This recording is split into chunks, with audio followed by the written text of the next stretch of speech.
እግዚአብሔር የተመሰገነ ይሁን። አንድ የታክሲ ላይ እና በጣም የሚገርመኝ ታክሲና አንዳንድ ቤቶች ላይ የሚለጠፉ ሁለት ጥቅሶች በጣም ይገርሙኛል። ብዙ ጊዜ ያው ብዙ ጊዜ መረዳቱ የሌላቸው ሰዎች ናቸው ያንን የሚለጥፉት። መገመት አያቅታችሁም እናንተም በርግጥ ይሄንን ስል እና አንደኛው ነገር ሁሉ ለበጎ ነው የሚለው ሲሆን ሁለተኛው ደግሞ መቃብር ላይ የሚለጠፍ ሩጫዬን ጨርሻለሁ ነው። በጣም የሚገርሙኝ ናቸው እና አንዳንድ ታክሲዎች ላይ ስትገቡ አይታችሁ እንደሆነ ነገር ሁሉ ለበጎ ነው ይላል። ምን ማለት እንደሆነ ግን ብዙ የተረዱት አይመስለኝም። እንደገና ደግሞ ሩጫዬን ጨርሻለሁ። አንዳንድ ሰዎች ያለ ጌታ የሆኑትን ሰዎች ያስታምሙና ትንይሉና ልክ ከሞቱ በኋላ እነዚህ ሰዎች በመቃብራቸው ላይ ምን ተብሎ ይጻፋል? ሩጫዬን ጨርሻለሁ። የትኛውን ሩጫ እንደሆነ እግዚአብሔር ይወቀው። በምድር ላይ ይሁን በሰማይ ላይ ያሮጠውን ሩጫዬን ጨርሻለሁ። ሰው ሩጫውን የሚጨርሰው ከኢየሱስ ጋር ነው። ከኢየሱስ ጋር የሆነ ሩጫውን ጨርሶ ሲሄድ እንደ ጳውሎስ በድፍረት ሩጫዬን ጨርሻለሁ፣ ሃይማኖቴን ጠብቄያለሁ፣ አሁን የድል አክሊል ይጠብቀኛል ይላል አይደል? በድፍረት ግን ትላንትና ሰክሮ በየቱቦ ምን ሲወድቅ የነበረውን ሰው ልክ አስታሙ አንዳንድ ሰው ከቀበረ በኋላ ሐውልት ያሰራና ሩጫዬን ጨርሻለሁ። ይገርማል አይደል? እኔ በጣም ይገርመኛልና ሌላው ነገርን ሁሉ ለበጎ የሚለው ጥቅስ ይገርመኛልና እውነት ግን ይሄ ጥቅስ ቦታውን ጠብቋል ወይስ ለማን ነው የተጻፈው ብለን ስናስብ ይሄ ቃል ወይም ይሄ ጥቅስ በክርስቶስ ላሉት የክርስቶስን አዳኝነት ለተቀበሉት ከጌታ ጋር ላሉት ለነዛ ነው የተጻፈው። ጌታ ይባረክ። ስለዚህ ነገርን ሁሉ ለበጎ እግዚአብሔር ይቀይራል። ለማ ለሚወዱት እግዚአብሔር የተመሰገነ ይሁን። ሮሜ 8:28 ላይ እንደዚህ ይላል፣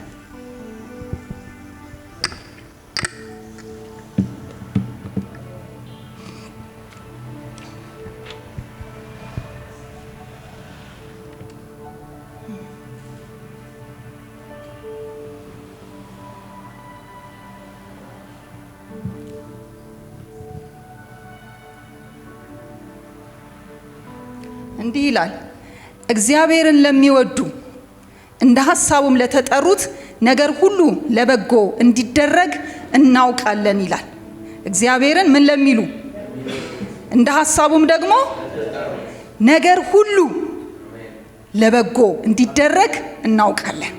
ስለዚህ ይሄ ጥቅስ የሚገባው እግዚአብሔርን ለሚወዱ ሰዎች እንደ ሐሳቡም ደግሞ ለተጠሩ ሰዎች ነው የተጻፈው። ለማንም መንገደኛ አይደለም የተጻፈው። ማለት ያለ ክርስቶስ ለሆነው አይደለም የተጻፈው።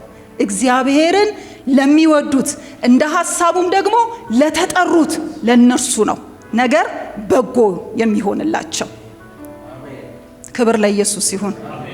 ስለዚህ እግዚአብሔርን መውደድ ማለት ደግሞ ምንድነው ብለን ደግሞ ስናስብ እግዚአብሔርን እኛ በክርስቶስ ኢየሱስ ውስጥ ያለን እግዚአብሔርን የምንወድበት መውደድ ምንድነው?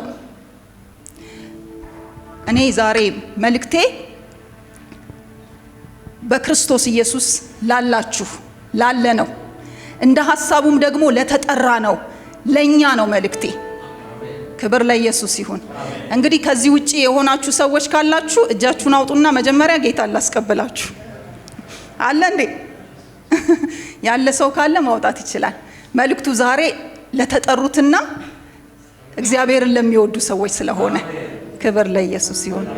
ስለዚህ እግዚአብሔርን ለሚወዱት ሲል እግዚአብሔርን መውደዳችን በምንድን ነው የሚገለጠው? እግዚአብሔርን መውደዳችን የሚገለጠው ለእርሱ በመታዘዝ ነው። ለማ በመታዘዝ? ለእግዚአብሔር በመታዘዝ። ምክንያቱም ጌታ ኢየሱስ ምንድነው ያለው? ትእዛዜን ብትጠብቁ። እግዚአብሔርን መውደድ ማለት ትእዛዙን መጠበቅ ማለት ነው። የሚወደኝ ቢኖር ትእዛዜን ይጠብቅ ነው ያለው ኢየሱስ። እግዚአብሔርን እንወዳለን ካልን ትእዛዙን መጠበቅ አለብን።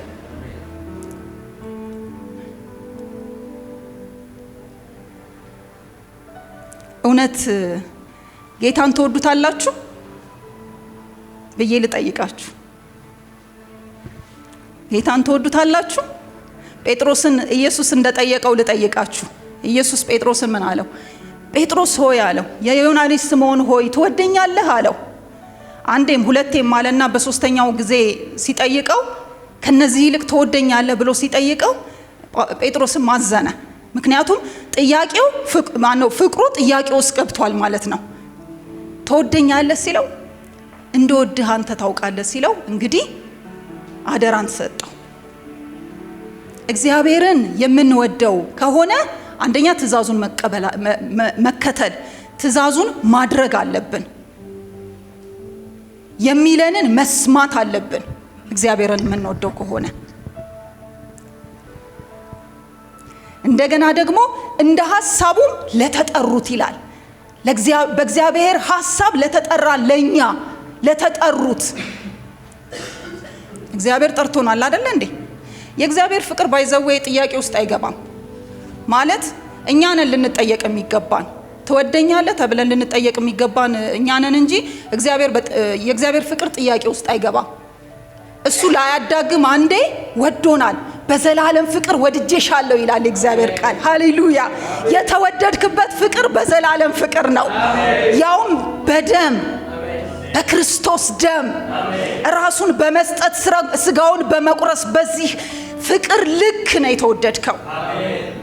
የተወደድንበት የፍቅር ልክ እጅግ አስደናቂ ነው። ይሄንን መረዳት ያልቻለ ያሳዝናል እንግዲህ። ስለዚህ የተወደድንበት ፍቅር እጅግ ድንቅ ነው።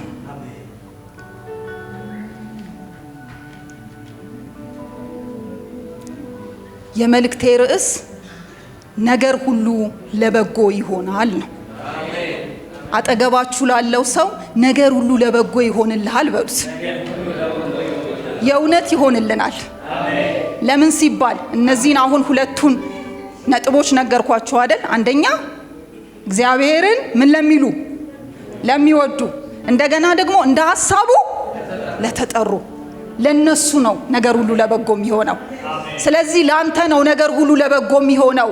ላንቺ ነው ነገር ሁሉ ለበጎ የሚሆነው። ሃሌሉያ! ኢየሱስ ይባረክ።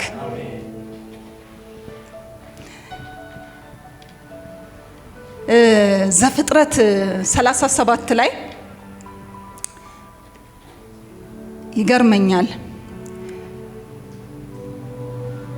የእግዚአብሔር ሐሳብ ያለባቸው ወይም ህልም ያላቸው ሰዎች በብዙ ፈተና ውስጥ በብዙ በማይመች ነገር ውስጥ ያልፋሉ። ይሄን ታውቃላችሁ። ለዚህ ምሳሌ የሚሆነን ዮሴፍ ነው።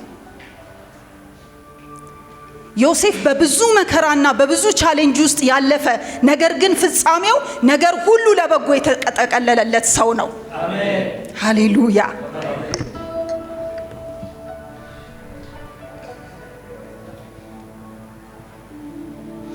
በጣም ከኔ ጋር ሆናችሁ እንድታዳምጡኝ ይፈልጋለሁ። ለምን መሰላችሁ? መልእክት ነው የምናገረው። ከዚህ ቃል በኋላ ነገራችሁን ሁሉ ስታስቡ ነገር ሁሉ ለበጎ እንደሚቀየርላችሁ ታስባላችሁ፣ ታምናላችሁ። ስለዚህ ነገር ለበጎ ምን ይላል? ይቀየራል። ዘፍጥረት 37:5 ላይ ምን ይላል? ዮሴፍ ህልምን አለመ ይላል። ዮሴፍ ህልምን አለመ። አንዴ አይደለም ሁለቴ ያለመ። ዮሴፍ ካለመው ህልም የተነሳ ወንድሞቹ ምን አሉት ይላል? ጠሉት ይላል። ህልም አለህ፣ ህልም አለሽ። ልትጠይ ልትጠላ ትችላለህ። ህልም ያለው ሰው ነገሮች አልጋ ባልጋ አይሆኑለትም። ክርስትና ከፈተና ውጪ የሆነ አይደለም።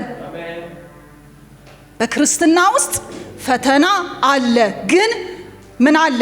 መውጫው መንገድ አለ። ሃሌሉያ። ዮሴፍ ህልምን አለመና ወንድሞቹ ጠሉት። ዮሴፍ የሚገርማችሁ ነገር ከቤቱ አንስቶ ከወንድሞቹ አንስቶ በወንድሞቹ ሲጠላ፣ በወንድሞቹ የውሸት ነገር ሲነገርበት፣ በጉድጓድ ሲጣል፣ ሲሸጥ ለባዕዳን ሀገር፣ ይሄ ሁሉ በህይወቱ ሲፈራረቅበት ቆየና የሚገርማችሁ ነገር ለጴጢፋራ ከተሸጠ በኋላ ያው ክፍሉን አንብቡት ብዬ ነው። ከምዕራፍ 37 ጀምሮ እስከ 50 ስታነቡት ታገኙታላችሁ። የዮሴፍን ታሪክ በደንብ አንብቡት።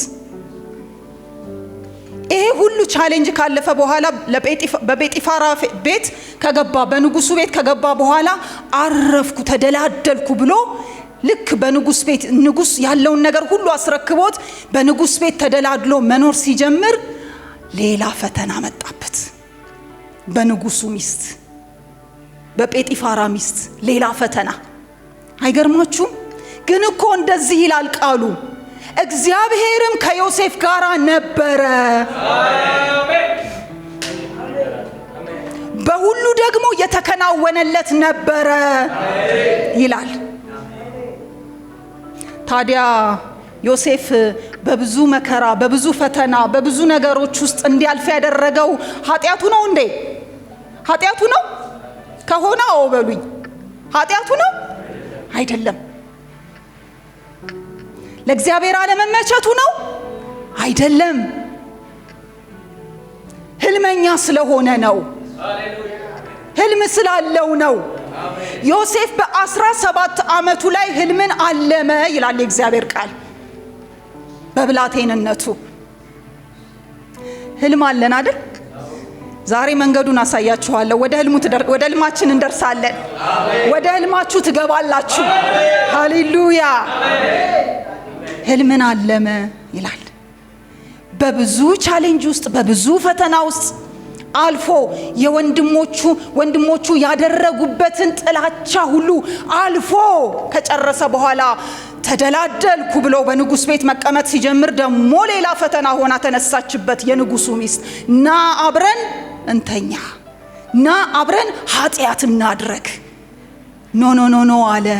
ሰውን አይደለም የምፈራው፣ እግዚአብሔርን ነው። እግዚአብሔር ከሱ ጋር ያለ ሰው፣ እግዚአብሔርን የሚፈራ ሰው ሰውን አይደለም የሚፈራው፣ እግዚአብሔርን ራሱን ነው። ስለዚህ ልብሱን ጥሎላት ምን አለ ይላል? ሸሸ ይላል። ሸሸ።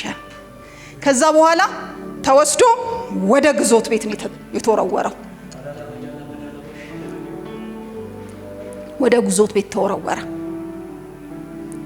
የሚገርመው ነገር ግን እግዚአብሔር እውነተኛ ዳኛ አይደለ? ነገርን ሁሉ ለበጎ መቀየር ያውቅበት የለ?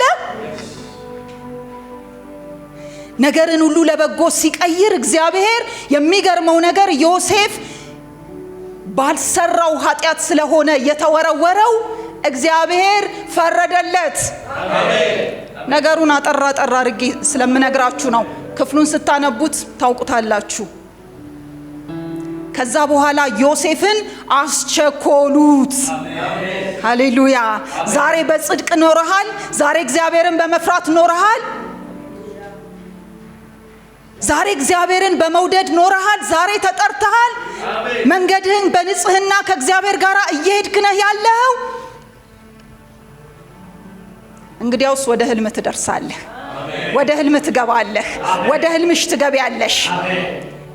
ከዛ በኋላ የሆነው ነገር ምንድነው? ዮሴፍ ንጉሱ ህልምን አለመና የንጉሱን ህልም ለመፍታት እድል አገኘ። እግዚአብሔር እድል ይሰጣል እኮ። ነገርን ለበጎ ለመቀየር እድልን ይሰጣል። እድል አገኘና የንጉሱን ህልም ከፈታ በኋላ በግብጽ ምድር ላይ በምድሪቷ ላይ 7 ዓመት የጥጋብ ዘመን 7 ዓመት የረሃብ ዘመን እንዳለ ህልሙን ፈታለት። ከዛ በኋላ ካንተ የሚሻል ሰው የለም ብሎ እንደገና ወደ ንግስናው ሃሌሉያ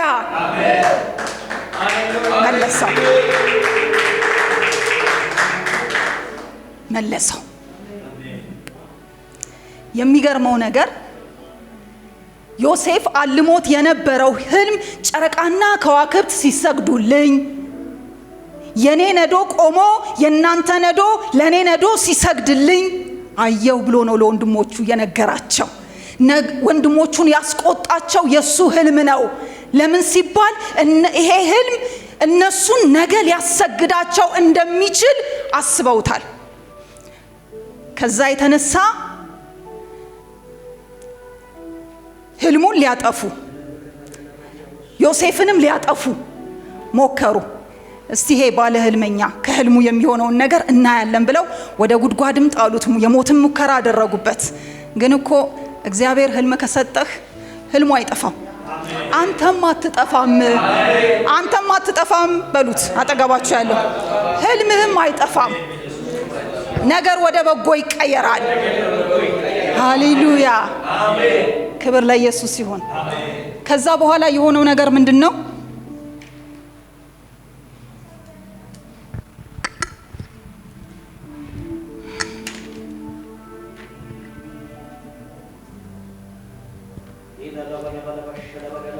ዘፍጥረት 39 ከ2 ጀምሮ ያለውን አነበዋለሁ።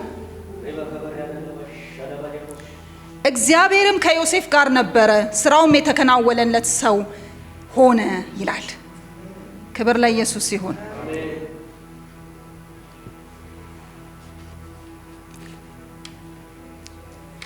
እንደገና ዘፍጥረት 50 ላይ ያለውን ደግሞ አነባለሁ።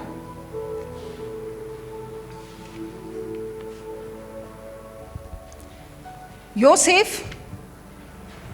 በግብጽ ምድር ረሃብ እንደሚሆን ከተናገረ በኋላ ይሄንን ስልጣን ንጉሱ ከሰጠው በኋላ በምድር ሁሉ ረሃብ ስለነበረ ወንድሞቹ እንደገና እህልን ልመና ወደሱ መጡ። የሚገርመው ነገር ልክ እንደ ህልሙ ምን አደረጉለት ይላል? ሰገዱለት ይላል። ሃሌሉያ! ዛሬ በፊትህ ሊሰግድ የተገባው ነገር ሁሉ በፊትህ ይሰግዳል። አዎ።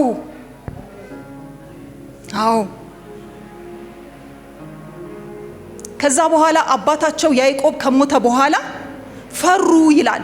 አባታችን እኮ ምህረትን አድርግላቸው እንዲና እንዲያ ብሎ ተናግሯል ብለው እንደገና ዮሴፍን ለማስታወስ ሞከሩ። ፈሩት ዮሴፍን። ከዛ በኋላ ዮሴፍ የተናገረው ንግግር አለ። ይሄ መልእክቴ ነው። እናንተ ክፉ ነገር አሰባችሁብኝ፣ እግዚአብሔር ግን ዛሬ እንደሆነው ብዙ ህዝብን እንዲያድን ለማድረግ ለመልካም አሰበው። እናንተ በምን አሰባችሁብኝ? በክፋት አሰባችሁብኝ። እግዚአብሔር ግን ዛሬ እንደሆነው ብዙ ህዝብ እንዲድን ለማድረግ ለመልካም አሰበው ይላል። ክብር ለኢየሱስ ይሁን።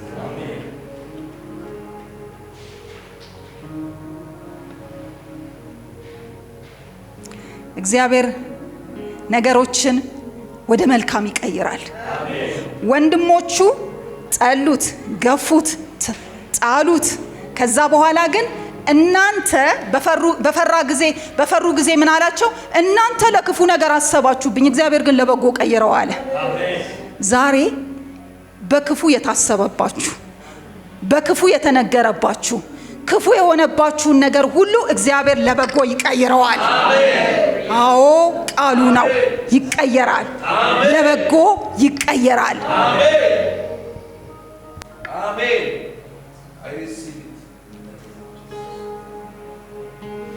ስለዚህ እናንተ በተለያየ መከራ፣ በተለያየ ፈተና፣ በተለያየ ነገር ውስጥ ስታልፉ እግዚአብሔር በጽድቅ ይሁን በቅድስና ይሁን እግዚአብሔርን በመፍራት እየኖራችሁ ስታልፉ እግዚአብሔር ግን ነገርን ለበጎ ይቀይራል። እግዚአብሔር የተመሰገነ ይሁን። እናንተ በመከራ ውስጥ ሆናችሁ እግዚአብሔር ግን የመከራውን መውጫ መንገድ ያደርጋል። ምክንያቱም የእግዚአብሔር ቃል እንደዚህ ነው የሚለው ኢሳይያስ 43 ላይ አሁንም ያዕቆብ ሆይ የሰራው እስራኤል ሆይ ተቤዥቻለሁ እንዲህ ካለ በኋላ በውሃ ውስጥ ባለፍክ ጊዜ ካንተ ጋር እሆናለሁ፣ በወንዞች ውስጥ ባለፍክ ጊዜ አያስመጥምህም፣ በእሳቱም ውስጥ በሄድክ ጊዜ አትቃጠልም፣ ነበልባልም አይፈጅህም። ክብር ለኢየሱስ ይሁን።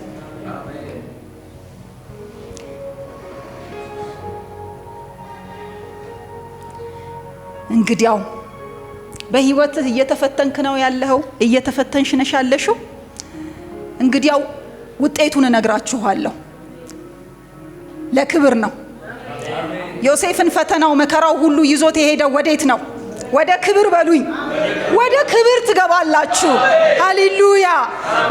መከራው ሊያጠፋህ አይደለም፣ መከራው ሊያጠፋሽ አይደለም። ለምን ሲባል ከመከራው ጋር አብሮህ የሚገባው ጌታ አብሮህ ስላለ።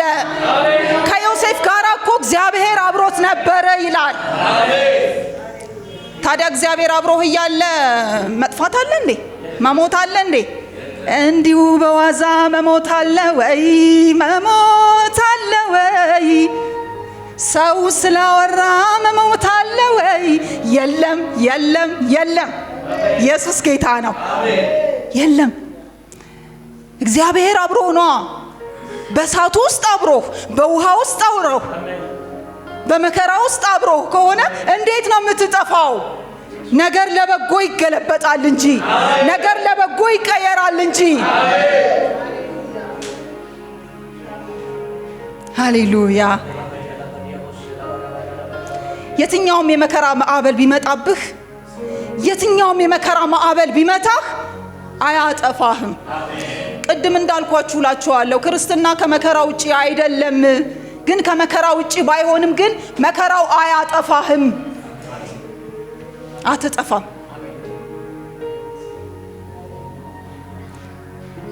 አንዳንድ ጊዜ እግዚአብሔር ነገራችንን ይሰውርብናል። አንዳንድ ጊዜ ነገራችንን እግዚአብሔር ያጠፋብናል። አይገርማችሁም?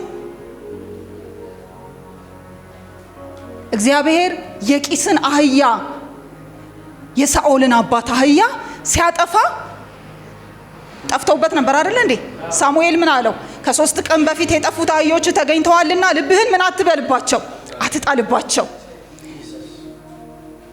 ነገርህ የጠፋው ሊጠፋ አይደለም። የሳኦል አባት አህዮች የጠፉት ለመጥፋት አይደለም። ሳኦል ተፈልጎ ነው። ለንግስና ተፈልጎ፣ ለክብር ተፈልጎ። ሃሌሉያ። ሳኦል ለክብር ስለተፈለገ አህዮቹ ጠፉ። አንዳንድ ጊዜ እግዚአብሔር እኛን ሊያገኘን ሲፈልግ ነገራችን እንዲጠፋ ያደርጋል። ነገራችንን ይደብቅና እግዚአብሔር እኛ ነገራችንን ፍለጋ ስንመጣ እግዚአብሔር ያገኘናል። ሃሌሉያ። አንዳንድ ጊዜ ጤናህ ይጠፋል፣ በረከትህ ይጠፋል። አንዳንድ ጊዜ ብዙ ነገሮች ይጠፋሉ አይደለ? የጠፉባችሁን ነገሮች አስቡ። ይሄ ነገር እኮ ጠፍቶብኛል ብላችሁ ፍለጋ ስትገቡ እግዚአብሔር ደግሞ በፍለጋ ውስጥ እናንተን ያገኛችኋል። ሃሌሉያ። ስለዚህ የጠፋው ነገርህ አንተን ለማግኘት ነው እንጂ ሊጠፋ አይደለም። ስለዚህ ከጎናችሁ ያለውን የጠፋው ነገርህ ተገኝቷል በሉት። ልብህን አትጣልበት በሉት። እግዚአብሔር ለክብር ነው የጠራህ በሉት።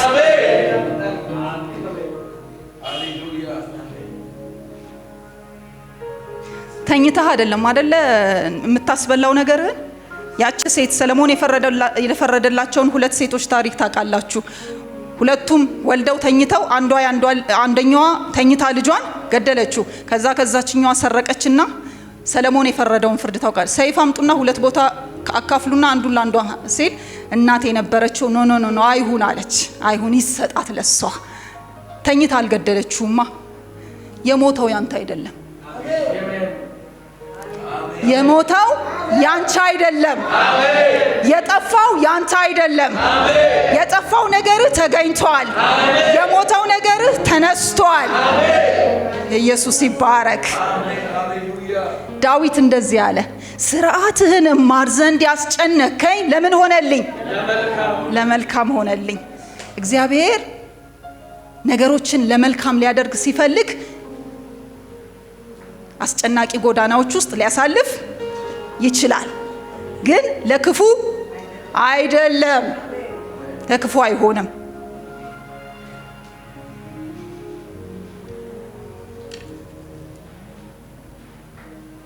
ተስፋ የቆረጥክበት ነገር ሁሉ ለበጎ ነው።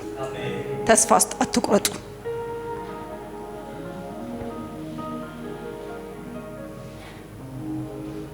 እምነግራችሁ እኮ አጉል ተስፋ አይደለም፣ የእውነት ነው የምነግራችሁ። ቃሉ ሕያው አይደለ እንዴ? የእግዚአብሔር ቃል ምንድነው? ሕያው ነው አይደለ እንዴ? እምነግራችሁ አጉል ተስፋ አይደለም፣ የእውነት የእግዚአብሔርን ቃል ነው የምነግራችሁ። ስለዚህ የእግዚአብሔር ቃል ደግሞ ከተገኘ ይበላል፣ ከተበላ ደግሞ ይሰራል።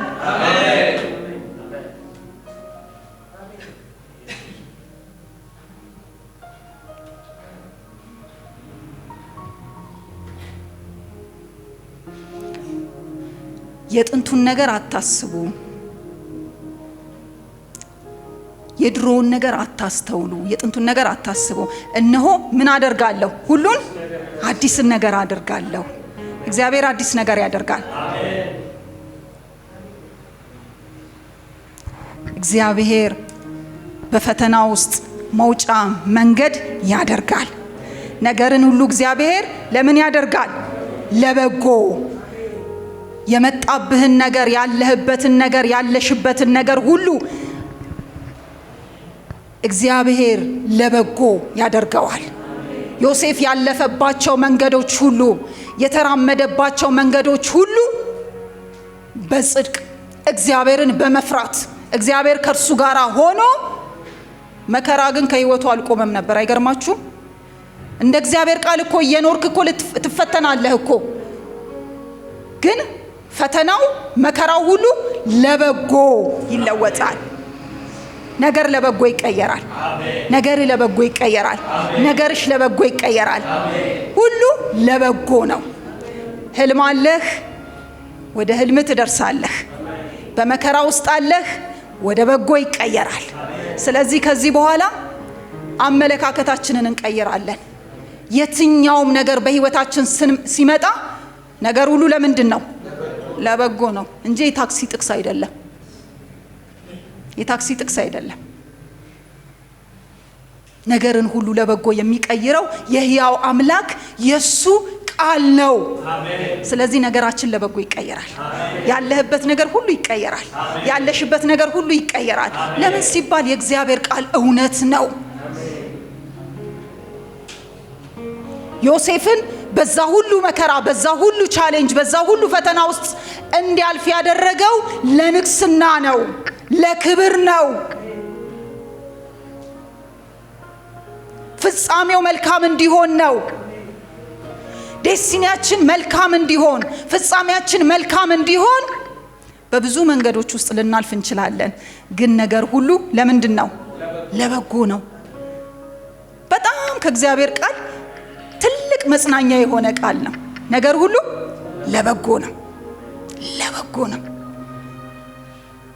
ስለዚህ ነገሬ ሁሉ ለበጎ ይቀየራል ብላችሁ ሁል ጊዜ ይሄንን በህይወታችሁ አስቡት፣ አውጁት። የደረሰባችሁን ወይም የሚመጡትን ፈተናዎች፣ ቻሌንጆች ምናምን የመሸነፋችሁ ምክንያት አይደለም፣ የኃጢአታችሁም ውጤት አይደለም። በኃጢአት ፈተና አይመጣም እያልኩኝ አይደለም፣ ግን በጽድቅ እየኖራችሁ እግዚአብሔርን በመምሰል እየኖራችሁ የሚመጡት ነገሮች ሁሉ ለበጎ ናቸው። መከራው ያልፍብሃል እንጂ በመከራ ውስጥ አታልፍም። መከራው አንተን ሳይነካ ያልፋል። መከራው ግን ምክንያቱም ያንን ነው የሚለው፣ በውሃ ውስጥ ባለፈ ጊዜ አያሰጥምህም፣ በእሳት ውስጥ ባለፈ ጊዜ ምን አትልም? አትቃጠልም። አዋ እኔ አይደለሁም ያልኩት፣ እግዚአብሔር ቃል ነው።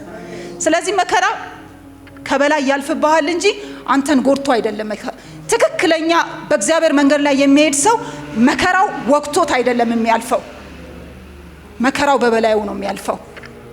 ክብር ለኢየሱስ ይሁን።